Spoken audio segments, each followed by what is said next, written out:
여러분 반갑습니다. 여러분의 멘탈 전도사 천마스입니다. 이제 또 오후 시간이 다가왔네요. 점심 맛있게 드셨으리라 보고 또 재미있는 이야기들 한번 전달하도록 하겠습니다.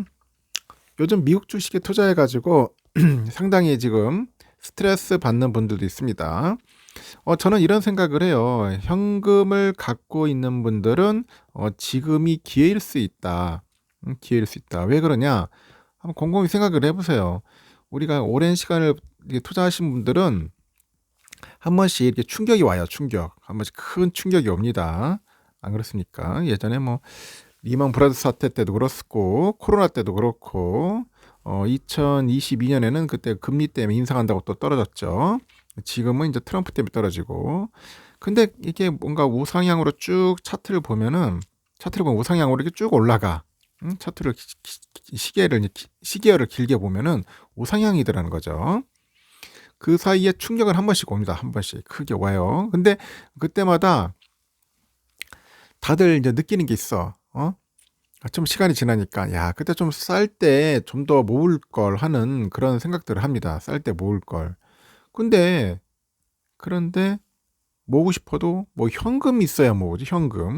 현금이 없으니까 어찌 할 수가 없는 겁니다.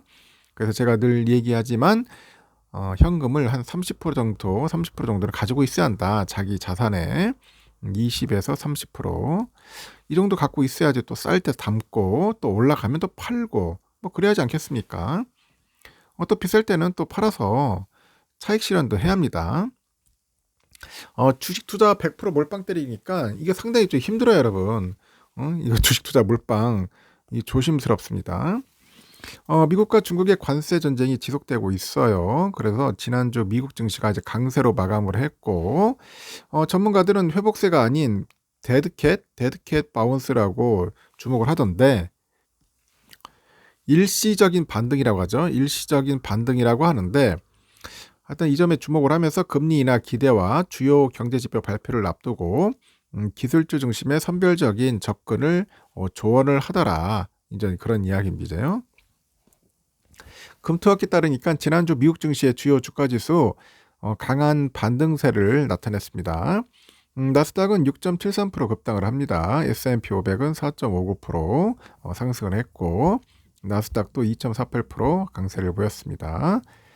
지난주 뉴욕 증시는 도널드의 그 연준 의장 해임 검토 소식에 이 불안 심리가 자극을 하는데 하락 출발을 했어요. 근데 베센트 장관의 미중 그 협상 가능성 시사 발언에 또 다시 상승 모드로 전환을 하더라.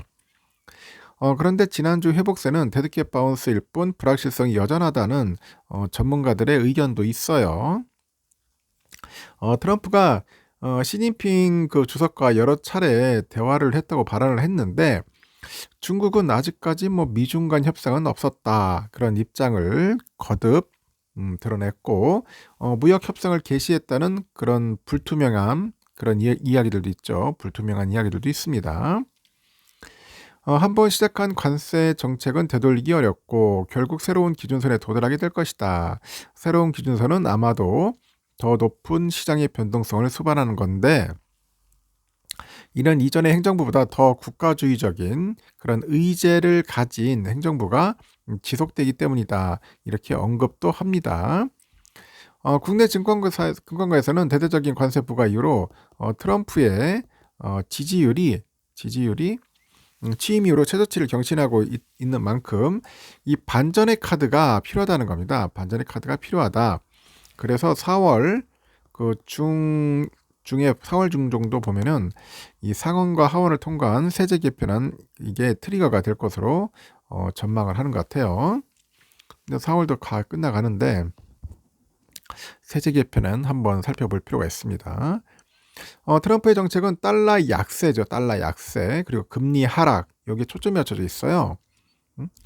달러 인덱스가 미국 10년물 국채 금리가 동반 하락을 해야지 S&P 500 지수에 의미 있는 반등이 가능하지 않겠냐 그렇게 보는 것 같은데 그러면서 5월에서 6월 중 연준이 이 기준금리 인하 가능성은 높아 보이고 S&P 500 지수의 경우 급락했던 밸류에이션 회복이 진행될 것이다 그렇게 판단을 합니다. 그래서 S&P 500 지수 내 최근에 고점 대비 이 주가 수익비를 봤어요. PER을. 이 PER 하락률이 좀 크고요. 이 달러 인덱스하고 미국의 10년물 국채 금리 하락 시의 수익률이 상대적으로 높은 기술과 하드웨어, 원자재, 소프트웨어, 자본재, 미디어 이런 업종에 대한 비중을 확대해야 하지 않냐 조언들을 하고 있습니다. 그리고 S&P 500 기업의 선별 시에 과거 위기 이후로 국면을 참고할 필요가 있다고 하죠. 매출 성장을 주도하는 기업이 새로운 주도주로 등장했다고 언급을 합니다. 이어서 해당 업종 내에서 매출의 비중의 상승의 전망과 매출 지위 유지를 위해서 투자도 확대, 그리고 PSL이 낮아질 수 있는 그런 기대가 있는 기업을 중심으로 포트폴리오를 구성할 수 있다고 덧붙이기도 하고요. 해당 종목으로는 보니까 마이크로소프트, 요즘 마이크로소프트 좀 나쁘진 않죠. 그리고 오라클, 클라우드 스트라이크, 알파벳, 메타 이렇게 꼽고 있습니다. 마이크로소프트의 경우는 지난해 업종 내 매출액 비중이 40.9%였던 반면에 올해는 41.7%로 예상을 합니다. 올해 매출액 대비 설비 투자 KPX 비율 전망치는 22.9%, PSR 9.3배 정도 전망이 되는 거죠. 지난해 KPX 비율과 PSR은 각각 17.4%, 12배였습니다. 키움증권은 이번 주 주요 빅테크 실적과 PC 물가지수, 고용 보고서 이런 그 경제 지표에 주목할 필요가 있다고 강조를 해요. 그래서 6월에 금리 인하 여부가 최근에 위험선호 심리 회복에 영향을 줬던 만큼 이 긍정적인 그런 분위기가 이어질 수 있을지 지켜볼 필요가 있다는 겁니다. 그러면서도 버티볼딩스의 ITC ETF 이걸 꼽더라고요.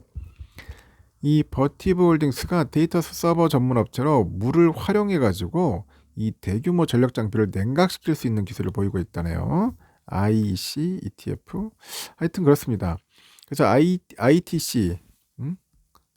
IETC네요. 이거는 미국 기술주를 추정하는 ETF인데 여기 보니까 브로드컴 12.08, 아마존이 8.01, 팔란티어 7.8, 엔비디어 7.69%를 담고 있더라. 버티볼딩스에서 관세 불확실성과 AI 인프라 투자 축소 가능성 등 이 성장 둔화 우려 속도에도 누적 12개월 주문 성장률은 20% 이상 기록을 했네요. 추후 관세율 협정을 통해서 낮아질 수 있겠죠. 영업이익률도 여전히 22%로 높은 수준이다. 그래서 ITC ETF에 대해서 미중 무역 협상, 금리 부담 완화 기대감이 확산됐고 LSEG 기존 S&P 500 기업 중 실적 발표를 마친 157개 중 74%가 시장 기대치를 상회함에 따라서 기술주 중심의 매수세가 유입되고 있다고 합니다. 그래서 ITC ETF가 빅테크에 대한 노출도가 높은 만큼 상승 흐름에 대한 수혜가 기대된다고 설명들을 하고 있습니다. 참고하시면 좋을 것 같습니다. 하여튼 여러분 여기까지 하겠습니다. 즐거운 오후 시간 보내십시오.